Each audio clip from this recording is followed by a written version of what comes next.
মামনি এদিকে আসো। তুমি কান্না করতেছো কে? তুমি কি হারাই গেছো? তোমার কি মনে আছে তুমি কই থাকো? বাসায় থাকি। বাসায় থাকো? তাকে আসো কেন আবার? কতবার বলছি বাচ্চাগুলো এরকম উঠানোর বেড়ে যেতে দিবা না, কথা শোনো না তুমি?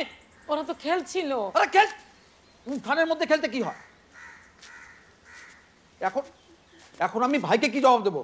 ভাই যখন জিজ্ঞেস করবে আরে মা, ও মা, ভাই আব্বাসের দোকানে চা খাইতেছিলাম ভাই, বুঝছেন? ওরা দেখলাম রাস্তায় কান্নাকাটি করতেছে। থ্যাংক ইউ ভাই, থ্যাংক ইউ ভাই। আপনাকে না লাগবে না ভাই, লাগবে না, আপনি একটু দেখে রেখেন। ভাই ভাই ভাই ঠিক আছে। ভাই। জানো আমি তোমার কত খুঁজছি, আমার কোনো কষ্ট